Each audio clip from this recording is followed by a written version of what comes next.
Ciao amici e amiche del segno della Vergine, io sono Angela e questo è Exoteric World. È così che mi trovate sui social. Questo è l'oroscopo settimanale dal 19 al 25 gennaio.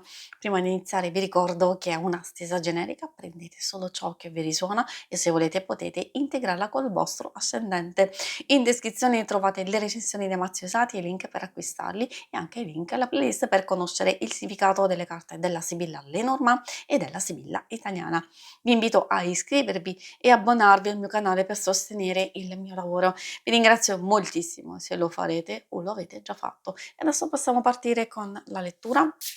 Andiamo ad inquadrare come andrà la vostra settimana, le vostre energie, poi vedremo i segni zodiacali da attenzionare e l'amore, il lavoro e le finanze. Allora, come prima carta troviamo la casa, molto importante soprattutto per le questioni familiari, gli affari domestici, la casa stessa, quindi proprio a livello fisico, ma anche a livello metaforico, come stabilità, tranquillità e serenità che può essere raggiunta o esserci proprio in questo momento. È vero anche che alcune cose possono ruotare proprio intorno alle dinamiche di casa, famiglia e relazioni più strette. Forse sono da attenzionare, forse in qualche modo da osservare per certi aspetti che ovviamente capirete voi? Assolutamente sì, la torre ci fa capire che noi dobbiamo raggiungere a livello metaforico una modalità o un grado di attenzione, proprio per osservare, tutto quello che c'è intorno a noi, di, avere intelligenza e consapevolezza che magari ci si sta preparando a una fase importante, di protezione, di cura, forse anche di rigenerazione se vi sentite particolarmente appesantiti e stanchi, e non solo, soprattutto se magari ci sono alcune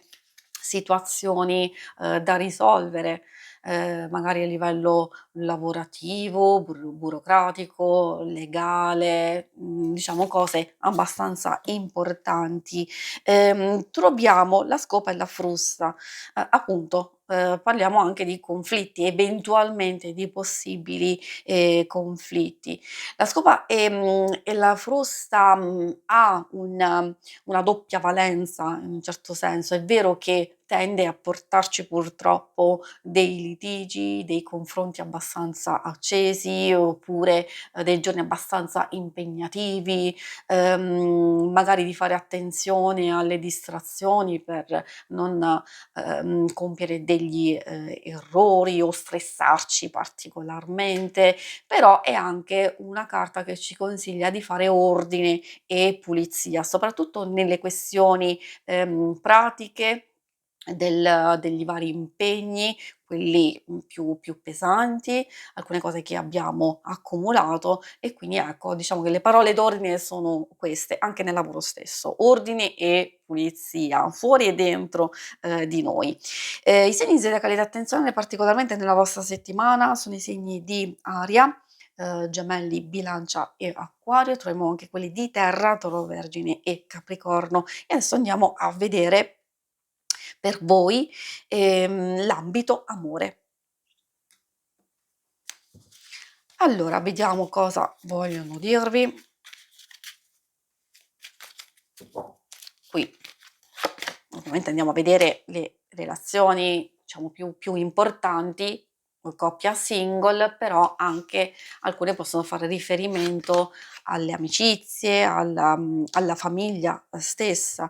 Abbiamo visto che sarà abbastanza importante in questa settimana concentrarsi, sulle persone più importanti per voi. Abbiamo il tulipano, indica, un chiarimento, a volte anche un aprirsi, un condividere, una dichiarazione, e quindi comunicazione, di fare attenzione alla comunicazione che, sia abbastanza sincera, aperta, proprio da dare la possibilità di creare un legame forte.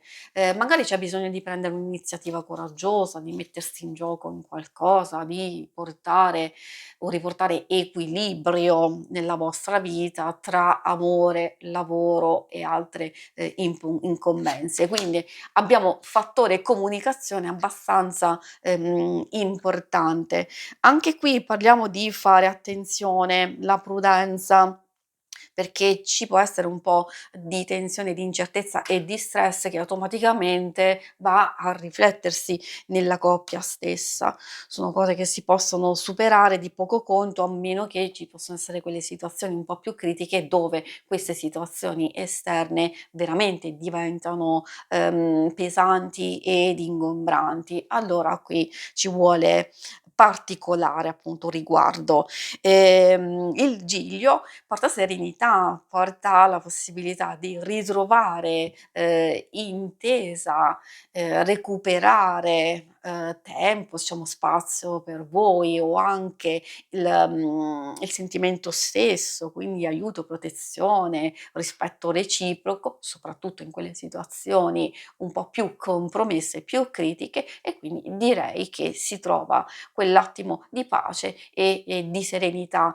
Tante carte effettivamente fanno riferimento all'aprirsi, all'essere sinceri, onesti, al far chiarezza con se stessi. Magari questo può valere anche per i single, soprattutto se, avete un interesse e non ci si vuole, dichiarare oppure si sta aspettando un cambiamento del genere da parte dell'altra persona, quindi maggior, chiarezza, e se invece c'è fase di incertezza, soprattutto che se si protrae da un po' di tempo, allora, magari, l'invito alla riflessione e al prendere una decisione che sia comunque, costruttiva e positiva per voi, per il vostro benessere, però di non agire di impeto, di fretta o perché magari succede o c'è un qualcosa che può far innervosire particolarmente, perché a volte quando agiamo d'istinto è facile che poi ritorniamo sui nostri passi. Invece è proprio questo che ci dicono di fare attenzione, di ritrovare comunque pace e serenità, ma di riflettere attentamente su quello che noi desideriamo, veramente. Poi vediamo le questioni più pratiche del lavoro e delle finanze. Troviamo come prima carta la carta dell'ammalato. Può riferirsi, è vero, a una fase di pausa, oppure può essere sia positiva perché se siamo particolarmente stressati, magari veramente abbiamo bisogno di rigenerarci e di staccare un po' la spina, ci sta perfettamente. Quindi se avete possibilità di farlo, fatelo. Potrebbe essere legato veramente a una situazione di disagio e di difficoltà, spero non di salute, però potrebbe esserci anche qualcosa del genere. Magari siamo ancora purtroppo nel periodo, nello strascico finale di influenze e cose del genere, quindi occhio e attenzione a questo.